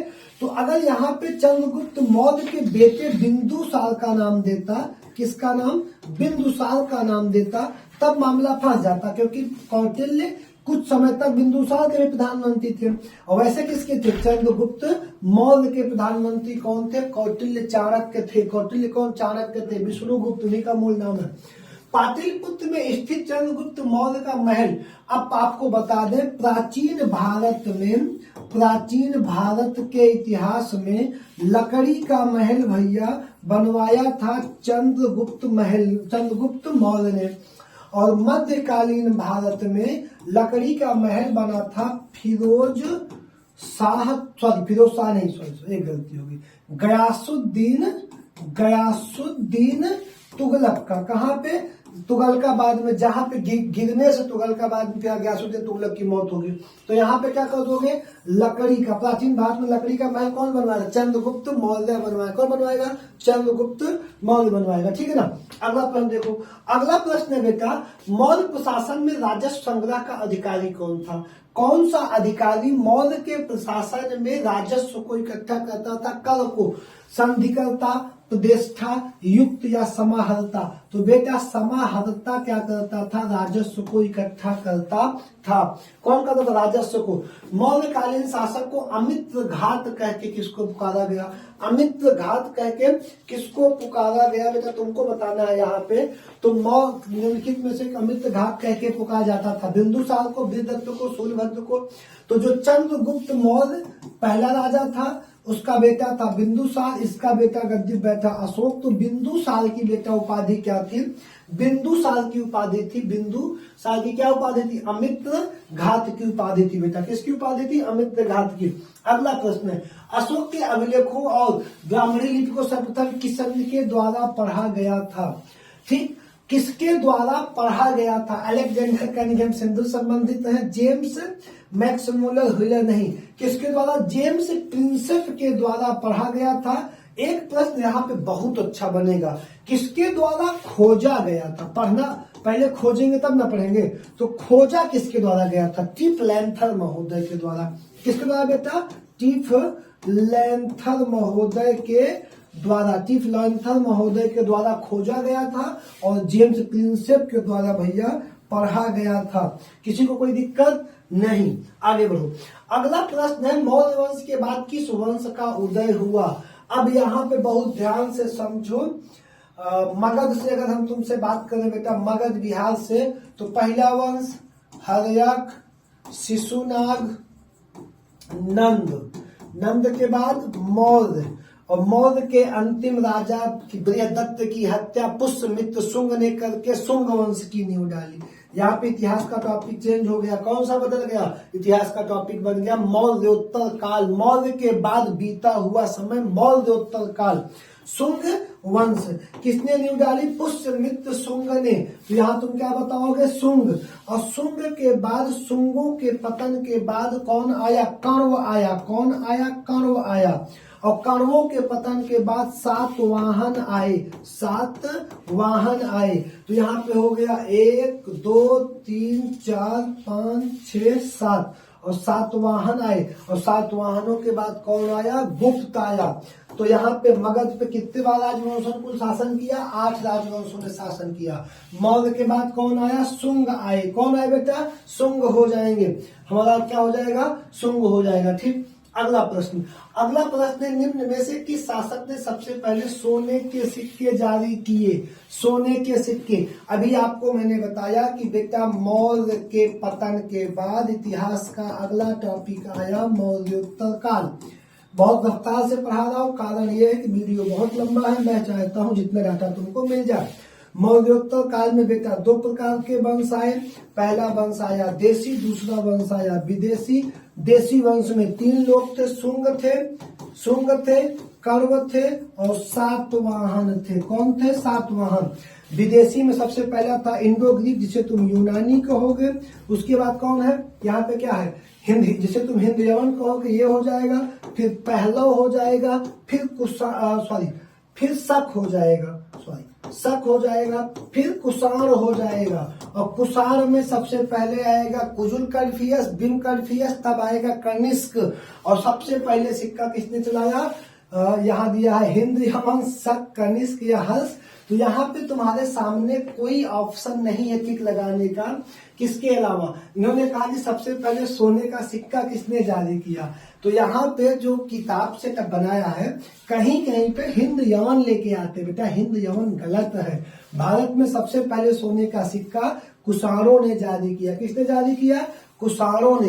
किस राजा ने जारी किया? तो कुषाण राजवंश की नींव भारत में रखा बेटा बिम कल्फियस के बाद दूसरा शासक आया कुजुल कल्फियस। तो भारत में सबसे पहले सोने का सिक्का किसने निकला? कुजुल कल्फियस। वो नाम इसमें नहीं है। आप किसको टिक कर दोगे? कनिष्क को टिक करके आगे बढ़ जाओगे। कनिष्क ने किस वर्ष शक संवत की शुरुआत की? शक संवत की शुरुआत बेटा किया था इन्होंने 78 ईसा पूर्व में, सॉरी ईसवी में 78। कब शुरू किया था? बात को समझो, जैसे आज क्या चल रहा है 2024 चल रहा है, उसी प्रकार का भी एक चल रहा होगा 1000 2000 2024। इसी प्रकार जब 1 से 78 चलना हुआ शुरू हुआ 78 ईस्वी, तो कनिष्क ने शुरू किया 1। ये कौन सा संवत था? शक संवत। मतलब इस वाले जो आज की डेट है उससे कितना साल पहले, कितना साल बाद? 78 साल बाद। मतलब जो शक कैलेंडर है शक का, वो 78 साल बेटा क्या हो, 78 साल पीछे होता है। क्या होता है? पीछे। अब अगर तुम 2024 से 78 घटा दोगे तो शक संवत आ जाएगा, लेकिन अगर तुम बेटा 2024 में 57 जोड़ दोगे, सॉरी 57 जोड़ दोगे तो विक्रम संवत आ जाएगा। इन दोनों 57 और इन दोनों के बीच में 135 वर्ष का स्पेस होता है, जोड़ लेना। 8 7 15, हाँ ठीक है, 135 वर्ष का गैप होता है शक और विक्रम संवत के बीच में। कब लाया था? 78 ईसा पूर्व में। या भारत का राष्ट्रीय कैलेंडर। बहुत रफ्तार आ जाएगी यार, एग्जाम तक तुम आग लगा दूंगा, टेंशन नहीं, पूरा दिन तुमको देता रहूंगा। ठीक, चलो जल्दी से खत्म कर देंगे। निम्न में से कौन कनिष्क के दरबार में सुशोभित थे? भारत का ऐसा राजा था, पहला ऐसा राजा था जिसने अपने दरबार में विद्वान रखना शुरू किया। किसने? कनिष्क ने। ठीक, किस वंश से था? कुषाण वंश से। अश्वघोष, नागार्जुन, चरक या ये सभी? तो बेटा चरक कौन थे? चरक इनके क्या थे? चरक थे, क्या थे बताओ? चरक आयुर्वेदाचार्य थे, ये क्या थे? चरक। अश्वघोष, नागार्जुन। तो यहाँ पे बेटा हमारा क्या सही होगा? ऑप्शन डी, क्योंकि नागार्जुन शून्यवाद में, अश्वघोष भी और चरक भी, ये सभी के सभी किसके दरबार में निवास करते थे? किसके दरबार में? कनिष्क के दरबार में। किसके दरबार में निवास करते थे? कनिष्क के दरबार में करते थे। अब चरक क्या थे इसमें? चरक आयुर्वेदाचार्य थे। इनकी पुस्तक है चरक संहिता, जो कैसे संबंधित? आयुर्वेद से संबंधित। ठीक है ना। अगला पद तक पढ़िए बेटा, देखिए क्या है।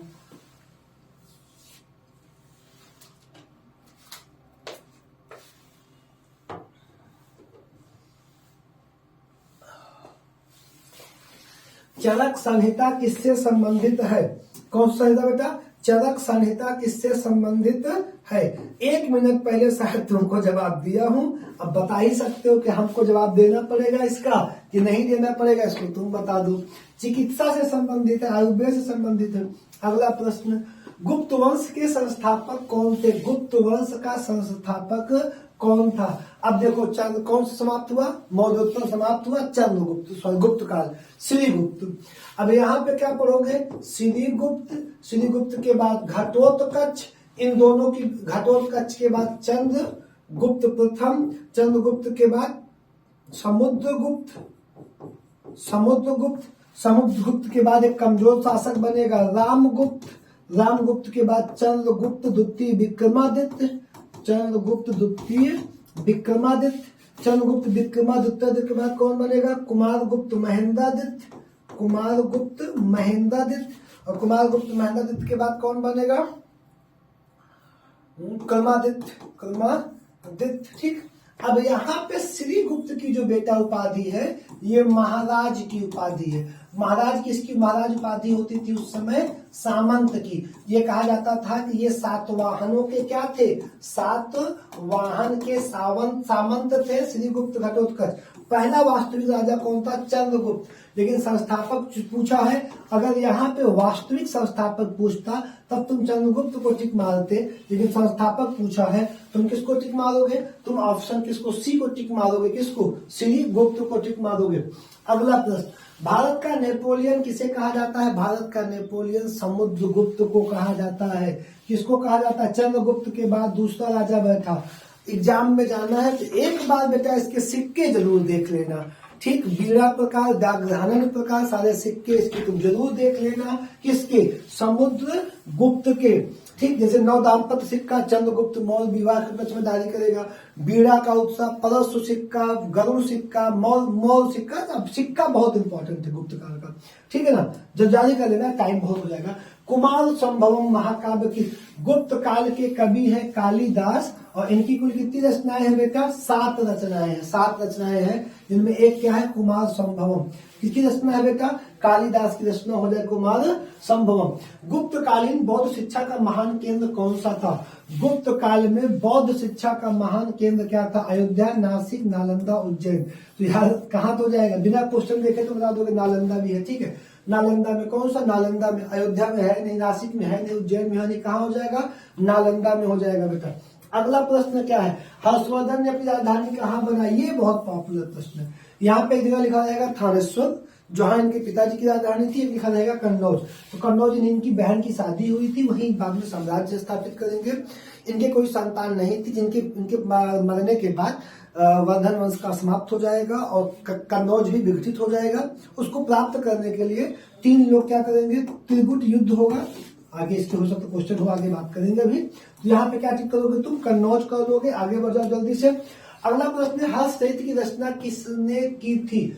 बाणभट्ट ने, कालिदास ने, हर्षवर्धन ने या माधव ने? तुमको बताना है किसने की थी। हर्ष चरित्र की रचना की थी बाणभट्ट ने। किसने की थी बेटा? बाणभट्ट ने की थी। अगला प्रश्न है, हर्षवर्धन के शासनकाल में किस चीनी यात्री ने भारत की यात्रा की थी? हर्षवर्धन के शासनकाल में बेटा ह्वेनसांग ने भारत की क्या की थी? यात्रा की थी। और ह्वेनसांग को भारत में यात्रियों का राजकुमार कहा जाता है। यात्रियों का राजकुमार कहा जाता है। किसको कहा जाता है? राजकुमार ह्वेनसांग को कहा जाता है। अगला प्रश्न, हर्ष के सोने के सिक्कों के पृष्ठ भाग पर क्या अंकन था? हर्ष के जो सोने के सिक्के थे उसके पिछले भाग पे क्या होता अंकित होता था? गौतम बुद्ध, मैत्रेय, शिव पार्वती या सूर्य। तो आपको बता दें जो हर्ष थे वो शैव वंश के उपासक थे, और शैव वंश के उपासक थे जिनके सिक्कों पे क्या होता था? शिव पार्वती। हर्ष के साथ बेटा एक बहुत अच्छी बात जाती है कि जो आपका कुंभ लगता है, कुंभ कहाँ पे? प्रयाग पे। कहा जाता है जिसको शुरू करवाने का श्रेय किसको दिया जाता है? हर्षवर्धन को। वर्तमान में बेटा 4 जगहों पे कुंभ मेला लगता है। कितने जगहों पे कुंभ मेला? 4 जगहों पे लगेगा। जैसे पहला कुंभ मेला कहाँ लगता है? अगर तुमसे कहे तो हम कहेंगे इलाहाबाद और प्रयागराज में लगेगा। किस पे? गंगा, यमुना और सरस्वती के संगम पे। दूसरा कुंभ कहाँ लगेगा? हरिद्वार में लगेगा, गंगा नदी के तट पे। तीसरा कुंभ कहाँ लगेगा? उज्जैन में लगेगा, जिसे सिंहस्थ कुंभ कहा। सिंहस्थ कुंभ उज्जैन में छिपरा के तट पे। और कहाँ लगेगा? गोदावरी किसके तट पे? नासिक के तट पे। ये 4 कुंभ लगते हैं, ठीक है। तो कुंभ को प्रारंभ कर इतिहास में कुंभ को प्रारंभ करवाने का श्रेय किसका है? हर्षवर्धन का हो जाएगा। किसका हो जाएगा? हर्षवर्धन का हो जाएगा। अगला प्रश्न क्या है? प्रियदर्शिका, नागानंद, रत्नावली। अब ये तीनों नाटक हर्षवर्धन ने स्वयं लिखे थे। कहा जाता है ऐसा कहा जाता है कि नाटक किसने लिखा था? हर्षवर्धन ने लिखा था। क्या होता है? प्रियदर्शिका, नागानंद, रत्नावली नाटक की रचना किसने की थी? हर्षवर्धन ने की थी बेटा, ठीक है ना। अगला प्रश्न देख लो तुम। अगला क्या है? हर्ष ने किस विश्वविद्यालय को विशेष अवसर दिया था? तो नालंदा को। हर्ष ने किसको विशेष दिया था? नालंदा को दिया था, ठीक। नालंदा को दिया था जहां ह्वेनसांग गया था। हर्ष और पुलकेशियन के बीच युद्ध किस स्थान पे हुआ? हर्ष और चालुक्य, दक्षिण भारत का वंश है चालुक्य सोलंकी वंश का राजा था पुलकेशियन सेकंड के बीच एक युद्ध हुआ था। नर्मदा के तट पे, स्वराज की सीमा पे, विंध्याचल पर्वत पे, गोदावरी पे। बेटा ये युद्ध हुआ था नर्मदा नदी के तट पे, जिसमें हर्ष क्या हुए थे? पराजित। हर्ष क्या हुए थे? पराजित हुए थे। कहा हुआ था? नर्मदा के तट पे हुआ था। चालुक्य सोलंकी वंश के राजा सारे थे, ठीक है। पाल वंश का संस्थापक है गोपाल। पाल वंश बंगाल का पाल वंश है बेटा, ये बंगाल का पाल वंश है। बंगाल के पाल वंश का संस्थापक कौन हो जाएगा? गोपाल हो जाएगा, ठीक। नन्नू चंदेल का हो जाएगा। विजयालय किसका हो जाएगा? वासुदेव कर्ण हो जाएगा। कर्ण वंश का वासुदेव कर्ण हो जाएगा। विजयालय हो जाएगा यार सातवाहन शायद कंफ्यूज हो रहा था। कमेंट में आओ यार, तुम पढ़े हो ना, भूल गया है थोड़ा सा, ठीक है। उत्तर देखने वाला काम तो है ना, हम लोग इतने बड़े स्टूडियो मान के पीछे उत्तर लगा ले, आगे मोबाइल में रिकॉर्डिंग करते हैं, कोई दिक्कत रहती है, समझा लो, ठीक है। विजय सातवाहन याद नहीं आ रहा अभी। अगला प्रश्न क्या है? अरबों ने भारत पे आक्रमण कब किया था? लो भैया आ गया क्या? मध्यकालीन भारत। अरबों ने भारत पे आक्रमण कब किया था? 712 में। किस अरब ने किया था? मोहम्मद बिन कासिम ने किया था बेटा। किसने किया था? मोहम्मद बिन कासिम ने। भारत पे पहला सफल मुस्लिम आक्रमण किसने किया था? अरबों ने किया था। किसने? व्यक्ति का नाम मोहम्मद बिन कासिम ने किया था। किस प्रांत पे किया था? सिंध पे किया था। किस राजा के ऊपर किया था? दाहिर पे किया था। राजा दाहिर पे किया था। दाहिर कहाँ के राजा थे? सिंध के राजा थे। किस बंदरगाह पे किया था? देवल बंदरगाह पे किया था, ठीक। जिसपे दाहिर की हत्या कर देगा, देवल को लूट लेगा और वहीं पे स्थापित करेगा क्या, सिंध पे क्या जीत, भारत का पहला मुस्लिम द्वारा जीता गया क्षेत्र सिंध हो जाएगा। राजा कौन, मतलब आक्रमणकारी कौन होगा, मोहम्मद बिन कासिम 712 हो जाएगा। ठीक, अगला प्रश्न, तराइन का प्रथम युद्ध किसके किसके बीच लड़ा गया। तराइन का प्रथम युद्ध कब लड़ा गया, 1191। तराइन का दूसरा 1192, तराइन का तीसरा 1215 में। तीसरा पढ़े नहीं होगा, अभी कितने लोग थे, तीसरा युद्ध हुआ था। पहला युद्ध, प्रथम युद्ध किसके किसके बीच हुआ था, मोहम्मद गोरी पृथ्वीराज चौहान, पृथ्वीराज विजयी थे। दूसरा युद्ध इन्हीं दोनों के बीच हुआ, ये विजयी हुआ, ये हार गए। तीसरा युद्ध बेटा इल्तुतमिश और अफगान और तुर्की शासक एलदौज के बीच हुआ, एलदौज के बीच हुआ, जिसमें क्या हुआ, एलदौज पराजित हुए, जीत गया, तराइन का तीसरा युद्ध हुआ था। तो यहाँ पे आपको क्या देना, पहला युद्ध हो जाएगा 1191 हो जाएगा बेटा। अगला पर मोहम्मद गोरी की स्वर्ण पृथ्वीराज तृतीय से पराजित हुआ था, तो यार अभी बताया ना उसमें क्या है, 1191 में हारा था, 1192 में जीता था। मोहम्मद गोरी भारत पे आक्रमण करना शुरू करेगा 1178 में। इसकी सबसे पहले हार होगी चालुक्य सोलंकी में भीमदुत्ती से। किससे हार होगी बेटा, भीमदुत्ती से इसकी सबसे पहले हार हो जाएगी। उसके बाद ये कश्मीर में कुछ प्रांत को जीतेगा और 1191 में लड़ना शुरू कर देगा दिल्ली में, किससे, चौहान वंश से। तराइन का पहला 1192 में जीतेगा,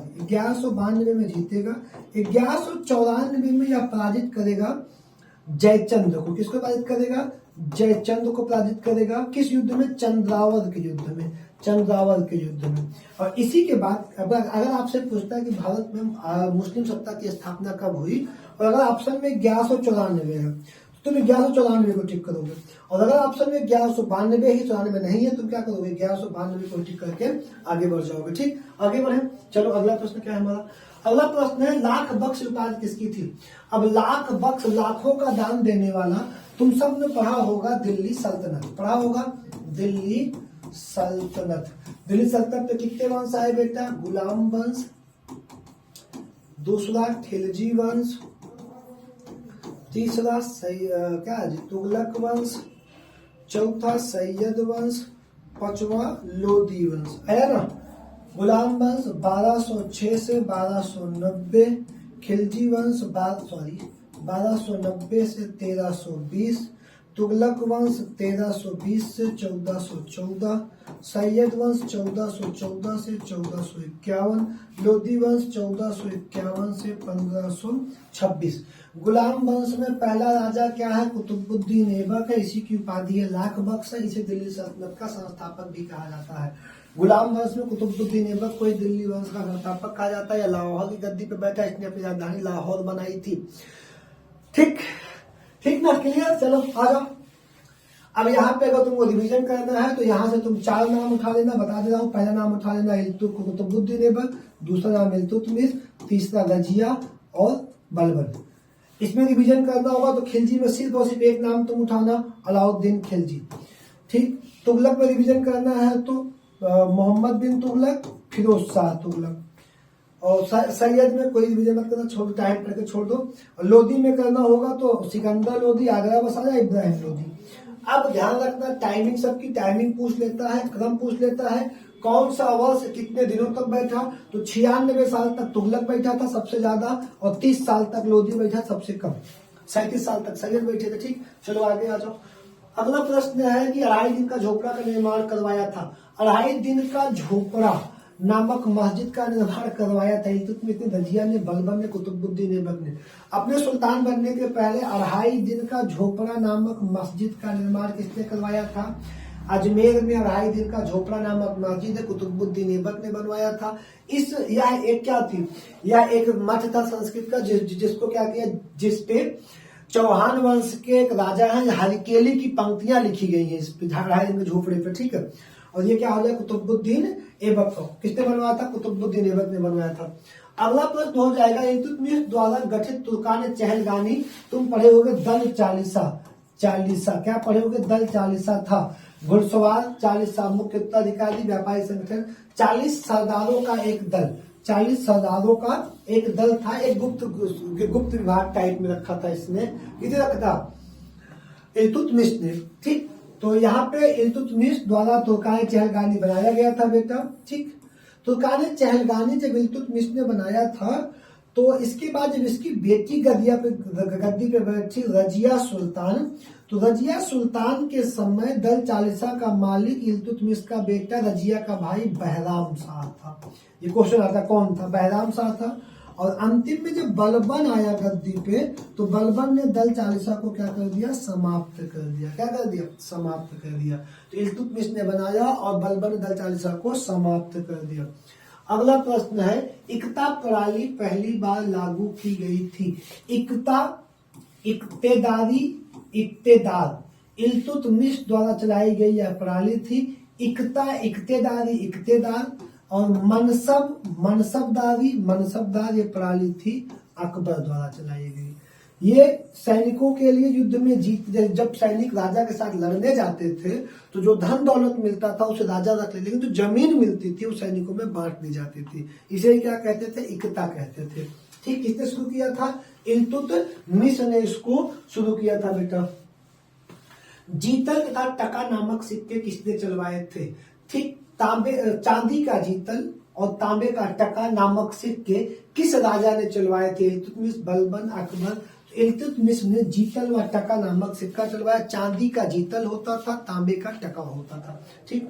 अगला प्रश्न, सुल्तान को नियामत खुदाई किसने कहा था? सुल्तान के पद को क्या कहा था? नियामत खुदाई कहा था। इल्तुतमिश ने, कुतुबुद्दीन ऐबक ने, गयासुद्दीन बलबन ने या अलाउद्दीन खिलजी ने? तो बेटा गयासुद्दीन तुगलक ने कहा था, या तुगलक वंश का संस्थापक था। कब? ठीक, इसने कहा था तो सुल्तान को क्या? नियामत खुदाई का पद कहा था। अगला प्रश्न बेटा, प्रसिद्ध फारसी पर नौरोज किसने प्रारंभ करवाया? बलबन ने प्रारंभ करवाया था, ठीक। नौरोज क्या है? फारसी का नए वर्ष का त्योहार होता था। बलबन कहता था कि मैं बहुत उच्च किस्म के मुसलमान हूँ, मैं फारस का मुसलमान हूँ, मेरी जात सबसे उच्च है। और उसने क्या किया? अपनी जात को उच्च दिखाने के लिए जो फारस में जो त्योहार मनाया था नौरोज, उसे भारत में मनवाने की प्रथा को शुरू करवाया था। किसने शुरू करवाया था? बलबन ने शुरू करवाया था, ठीक।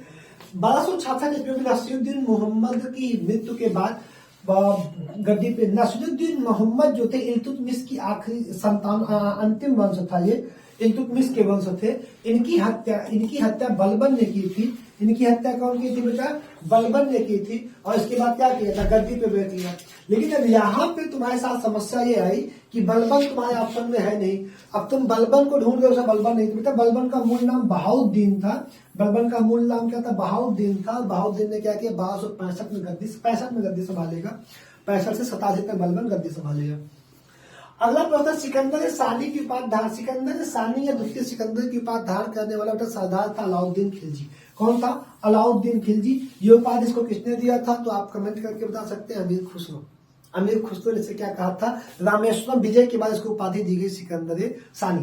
क्या दिया गया? सिकंदर सानी को उपाधि दी गई। अगला प्रश्न बेटा, अलाउद्दीन खिलजी ने खास मसले सुल्तान का हिस्सा में 4 भाग के स्थान में बढ़ा कितना कर दिया था? अलाउद्दीन खिलजी ने एक प्रकार का कर था, यह क्या था? खम्स। इसमें सुल्तान का हिस्सा जो पहले क्या था 1/4 भाग था, उसको बढ़ा के कितना कर दिया था? ये आपको बताना है। 2/3 कर दिया था, 3/4 कर दिया था, 1/3 कर दिया था, या आगे क्या हो गया था? 3/2 हो गया था। तो आपको बता दें 3/4, या इधर भी कमेंट कर सकते हो आप। अगर नहीं पता तो मैं बता दे रहा हूँ आपको, 3/4 कर दिया था। क्या कर दिया था? 3/4 कर दिया था। अगला प्रश्न, अलाउद्दीन खिलजी ने दीवान मुसत खराज, दीवान एक मुसत खराज विभाग है ना ये, की स्थापना की थी, या क्या था? किससे संबंधित था मुसत खराज? राजस्व विभाग से, खम्स के निर्धारण में, बाजार नियंत्रण में, उपरोक्त में से कोई नहीं। तो आपको बेटा यहाँ बताना है, जो राजस्व वसूलते थे उसका नियंत्रण कौन करता था? दीवाने मुसत खराज करता था। कौन करता था? दीवाने मुसत खराज करता था। सितार और तबले के आविष्कारक का श्रेय अमीर खुसरो को जाता है। इनका जन्म यूपी में हुआ है। खड़ी बोली के जनक कहे जाते हैं। आपको पता होगा, ठीक। आगे जल्दी, बहुत समय हो रहा है, स्पीड से बात रिविजन करते चलो। दिल्ली में अलाउद्दीन खिलजी के शासनकाल की अवधि क्या थी? अलाउद्दीन खिलजी बेटा एक बार फिर पढ़ा दे रहा हूँ, खिलजी वंश की टाइमिंग क्या थी? 1290 से 1320। जो खिलजी के चाचा जी थे जो इनको गद्दी बैठाए थे, 1290 से 1295 से कितना? 1295 में उनकी हत्या कर दिया किसने? अलाउद्दीन ने अपने चाचा किसकी? गयासुद्दीन की। गयासुद्दीन तुगलक की। उसके बाद वो 1296 में से गद्दी पे बैठा, और कब तक बैठा? 1316 तक, 1316 तक। तो यहाँ पे किसकी टाइमिंग हो जाएगी? 1296 से 1316 किसकी टाइमिंग हो जाएगी? अलाउद्दीन खिलजी की। और 1320 में यह वंश क्या हुआ? समाप्त हो गया। इसके बैठने के बाद कुतुबुद्दीन मुबारक शाह विचित्र शासक है, जो नग्न होकर दरबार में आता था, स्त्रियों के कपड़े पहनता था। तो विचित्र शासक, विचित्र सुल्तान की बात किसकी है? ठीक, तो इसकी बेटे की हो जाएगी। यहाँ पे आपका क्या हो गया? 1296 से 1316। अगला प्रश्न, तुगलक वंश का संस्थापक कौन था? तुगलक वंश का संस्थापक गयासुद्दीन तुगलक था। कौन था बेटा? गयासुद्दीन तुगलक था। तुगलक वंश का संस्थापक गयासुद्दीन तुगलक था। जौना खां कौन है? इसी का मूल नाम है मोहम्मद बिन तुगलक। मोहम्मद बिन तुगलक का मूल नाम क्या था? जौना खां था। तीसरा शासक कौन था? फिरोज शाह तुगलक। पहला, दूसरा, तीसरा तुगलक वंश का शासक फिरोज शाह तुगलक हो जाएगा। ठीक, अगला प्रश्न हमारा, अगला प्रश्न बेटा, भारत में तैमूर ने किस वंश आक्रमण किया था? तैमूर लंक। जब तुगलक वंश का शासन चल रहा था 1398 में तैमूर लंक ने भारत पे आक्रमण किया था। कब किया था? 1398 में। कब? तुगलक वंश के अंतिम समय। उसी के बाद सुल्तान भाग जाएगा, फिर आएगा, फिर सैयद वंश की स्थापना होगी, बहुत सारी बातें हमने किया है। कब हुआ था? 1398 में किया। कब किया था? 1398 में आक्रमण किया था बेटा। ठीक, अगला प्रश्न तुम्हारा क्या हो जाएगा? दीवान ए अमीर कोही, दीवान ए अमीर कोही किस विभाग का दूसरा नाम था? तो ये राजस्व, ये तुगलक वंश का विभाग है बेटा। राजस्व विभाग, कृषि विभाग, या विदेश विभाग, या गुप्तचर विभाग। तो जो किस विभाग हुआ था? दीवाने कोही नाम से उसका किसने बनाया था? मोहम्मद बिन तुगलक द्वारा बनाया गया ये विभाग था, जो किससे संबंधित था? किस विभाग से संबंधित था? अगला प्रश्न है, इब्न बतूता को किसने चीन के दरबार में दादू बना के भेजा? इब्न बतूता बेटा मोरक्को से आया था, अफ्रीका के मोरक्को से आया था। इसको जो है दरबार में काजी बनाया था मोहम्मद बिन तुगलक ने, और उसने बाद में कहा बना के भेजा था? इसी ने बाद में भेजा था इसको चीन अपना दूत बना के भेजा था। किसने भेजा था? मोहम्मद बिन तुगलक ने भेजा था। किस सुल्तान के काल में दिल्ली सल्तनत सर्वाधिक विस्तार हुआ? बलबन, अलाउद्दीन खिलजी, मोहम्मद बिन तुगलक, या फिरोज शाह तुगलक? तो अब यहाँ पे आपको बताना है किसके समय पे। तो अलाउद्दीन खिलजी ऐसा सुल्तान था जिसने साम्राज्य का सबसे ज्यादा विकास किया था, विकसित कर दिया था। इसकी सीमाएं कहाँ? रामेश्वर तक लगने लगी थी। ठीक, अलाउद्दीन खिलजी हो जाएगा। अगला प्रश्न क्या? जजिया कर पहली बार ब्राह्मणों पे किसने लगाया था? फिरोज शाह तुगलक ने। फिरोज शाह तुगलक ने ब्राह्मणों को पहली बार जजिया कर लगाया। अब जजिया कर आया है तो बता दो, इसको शुरू किया था मोहम्मद बिन तुगलक ने।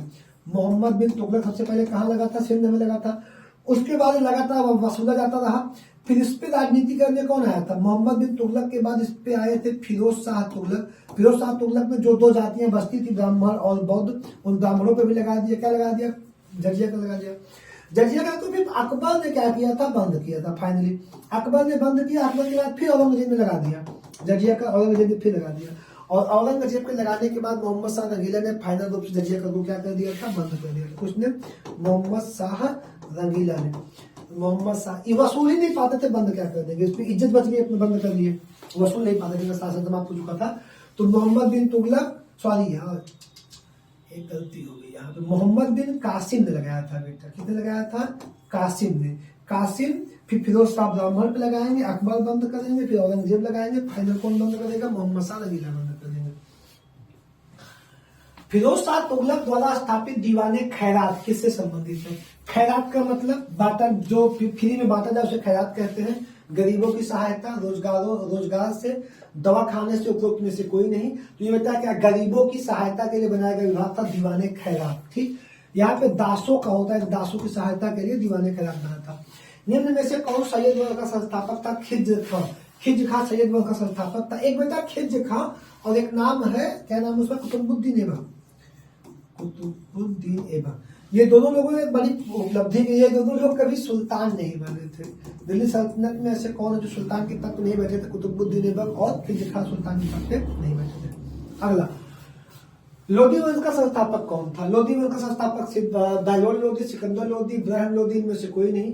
तो आपको बताना है कि लोधी वंश का संस्थापक कौन था बेटा? बहलोल लोधी पहले शासक थे, सिकंदर लोधी दूसरे शासक थे जिसने आगरा को राजधानी बनाई, और इब्राहिम लोधी अंतिम शासक थे जिन्होंने बाबर से पानीपत का पहला युद्ध लड़ा 1526 में, और ये पराजित हो गए, और यहीं से लोधी वंश समाप्त, मतलब दिल्ली सल्तनत समाप्त हो गया और मुगल प्रारंभ हो गया। अगला क्या है? 21 अप्रैल 1526 को पानीपत के प्रथम युद्ध में बाबर के किसके साथ हुआ? इब्राहिम लोधी के साथ हुआ। ठीक, ये पराजित हुए, बाबर जीत गए, यहीं से दिल्ली सल्तनत समाप्त हो गया, मुगल वंश भारत में प्रारंभ हो गया। सेम और वही है। अगला प्रश्न क्या है? विजयनगर साम्राज्य की स्थापना किसके द्वारा? हरिहर बुक्का। अब यहाँ पे आपसे हरिहर रख दिया, बुक्का लग दिया, ये दोनों भी है, दोनों भाई हैं हरिहर और बुक्का। कब की तो तुगलक वंश के समय पे की, तुगलक वंश के 1336 या 37 होगा, 36, ठीक। कब की 1336 में की, हरिहर बुक्का ने की, ठीक। और यही पे बहमनी साम्राज्य आएगा। बहमनी साम्राज्य किसने की, हसन गंगू ने की, हसन गंगू ने की। कब की, 1347 में। कब की, 1347 में की। अगला प्रश्न, राजा कृष्ण देव राय किस वंश, विजयनगर साम्राज्य में कितने वंशों ने शासन किया, 5 वंशों ने शासन किया। उसके सबसे प्रतापी राजा कौन है, कृष्ण देव राय है, जिनकी रचना क्या है, अमुक्त मालंद है। वो किस वंश से है, सालू, तुलुप, संगम, या इनमें से कोई नहीं। बेटा वो संबंधित है आपके किससे, तुलुप वंश से, किससे संबंधित है, तुलुप वंश से संबंधित है। एक सेकंड सालू, संगम, सालुप, तुलुप, अलग अलग, तो बेटा इनमें से कोई नहीं, ठीक, इनमें से कोई नहीं, ठीक। तो आज की क्लास यहां तक हमारी समाप्त होती है। पार्ट 2 इसका पूरा का पूरा आधुनिक भारत मैं आपको दे दूंगा कल। धन्यवाद।